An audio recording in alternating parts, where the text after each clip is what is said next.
नमस्कार, तुमच्या सर्वांचं स्वागत करतोय आपल्या चॅनलवर। जय भीमचा डंका फक्त बॉलिवूडमध्येच नाही तर हॉलिवूडमध्ये देखील वाजताना दिसतोय, कारण जय भीम नावामुळे अनेक चित्रपटांनी 100 करोडपेक्षाही जास्त इन्कम केले। तर असे काही चित्रपट त्यांच्याबद्दल आपण माहिती पाहणार आहोत, ज्यामध्ये डॉक्टर बाबासाहेब आंबेडकर, गौतम बुद्ध व बौद्ध समाजाची माहिती दाखविण्यात आलेली आहे, किंवा गोरगरिबांवरती कसा अन्याय अत्याचार केला जातो त्या विरोधात आवाज उठविण्याचं काम त्या चित्रपटांमध्ये करण्यात आलेलं आहे। त्या चित्रपटांमध्ये फक्त एवढंच नाही तर डॉक्टर बाबासाहेब आंबेडकर यांच्या संविधानाचं महत्त्व देखील पटवून देण्यात आलेलं आहे। तर असे ते कोणते चित्रपट आहेत आपण पाहणार आहोत, परंतु तत्पूर्वी तुम्हाला विनंती असेल, चॅनलवर नवीन असाल तर चॅनलला नक्कीच सबस्क्राईब करा। मित्रांनो, बॉलिवूड असो किंवा हॉलिवूड असो, सर्वच ठिकाणी डॉक्टर बाबासाहेब आंबेडकरांचा डंका नेहमी वाजतच असतो, कारण डॉक्टर बाबासाहेब आंबेडकर यांचं नाव घेतल्यानंतर चित्रपट चालतात हे बॉलिवूड आणि हॉलिवूडला देखील कळून चुकलेलं आहे। त्यामुळे अनेक चित्रपट डॉक्टर बाबासाहेब आंबेडकर यांच्या जीवनावर आधारित असतील किंवा त्यांच्या विचारांशी प्रेरित होऊन अशा अनेक चित्रपट बनविण्याचं काम केलं जात आहे।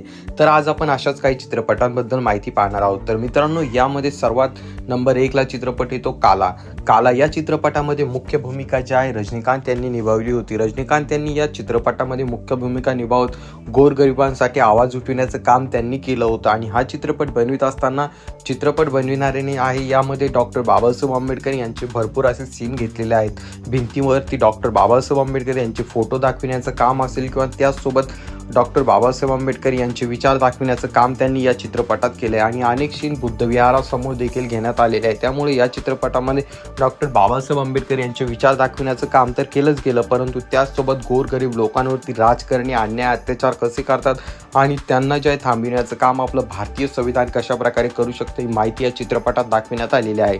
त्यामुळे हा चित्रपट त्या काळामध्ये खूप मोठ्या प्रमाणात सुपरहिट झाला होता, आणि अनेक जणांनी हा चित्रपट पाहिला देखील होता। त्यामुळे या चित्रपटाने 100 करोडच्या वर इन्कम केली होती असं बोललं जातंय। तर मित्रांनो, यानंतर नंबर येतो जय भीम या चित्रपटाचा। जय भीम हा जो चित्रपट आहे यामध्ये सुपरस्टार सूर्या यांनी काम केलेलं आहे। त्यांनी या चित्रपटामध्ये मुख्य भूमिका निभावलेली आहे, त्यामुळे हा चित्रपट मोठ्या प्रमाणात चालला होता। या चित्रपटामध्ये देखील गोरगरिबांवरती कसा अन्याय अत्याचार केला जातो किंवा कसं त्यांना चिरडण्याचं काम केलं जातं ही माहिती यामध्ये दाखवण्यात आलेली होती। गोरगरिबांवरती आरोप लावून त्यांना कसं फसविलं जाऊ शकतं, परंतु त्यांचं रक्षण करण्याचं काम डॉक्टर बाबासाहेब आंबेडकर यांचं संविधान कसं करतं, आणि त्याचसोबत डॉक्टर बाबासाहेब आंबेडकर यांच्या संविधानावर आणि त्यांच्या विचारानुसार आपण कसं चालायला पाहिजे या चित्रपटामध्ये दाखविण्यात आलेलं आहे।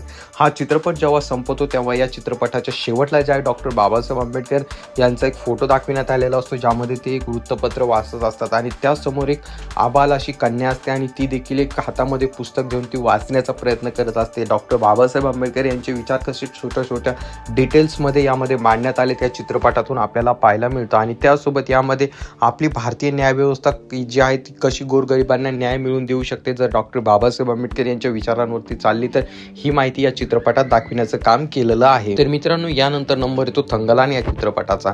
थंगलान हा चित्रपट याच वर्षी रिलीज झाला। यामध्ये विक्रम याने जे आहे मुख्य भूमिका निभावलेली आहे, त्यामुळे हा चित्रपट देखील मोठ्या प्रमाणात सुपरहिट झाला।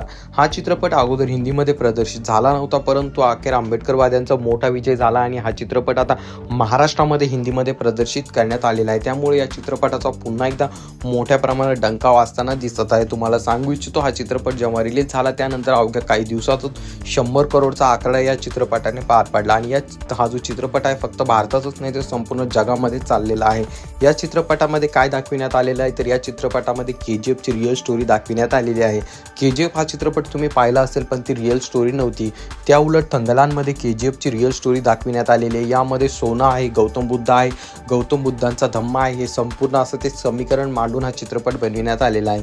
मित्रांनो, तुम्हाला सांगितलो इच्छितो, या चित्रपटामध्ये जे आहे गौतम बुद्धांच्या अनुयायांवरती कसे अन्याय अत्याचार केले गेले, कसं त्यांना संपविलं गेलं, त्याचसोबत या चित्रपटामध्ये जे आहे अशा अनेक गोष्टी दाखविण्यात आल्या। त्या काळामध्ये जे आहे गौतम बुद्धांच्या मूर्त्या कशा तोडफोड केल्या, आणि बौद्ध धम्म आपल्या देशातून कसा संपविण्यात आला किंवा कसं त्याला संपविलं जाईल हा प्रयत्न केला गेला, ही संपूर्ण माहिती या चित्रपटात दाखविण्यात आलेली आहे, आणि त्यामुळेच हा चित्रपट संपूर्ण जगामध्ये मोठ्या प्रमाणात डंका वाजविताना दिसत आहे। या चित्रपटाने देखील 100 करोडपेक्षा जास्त अशी इन्कम केलेली आहे। तर मित्रांनो, यासोबत येणाऱ्या काही दिवसामध्ये आम्ही मराठी असे चित्रपट दाखविणार आहोत की ज्यांनी देखील 100 करोडच्या आसपास इन्कम केली, आणि त्यामध्ये देखील डॉक्टर बाबासाहेब आंबेडकर यांचे विचार दाखविण्यात आलेले आहे। जर तुम्हाला ती माहिती पाहिजे असेल तर खाली कॉमेंट करायला मात्र विसरू नका। आजच्यासाठी एवढंच, धन्यवाद मित्रांनो।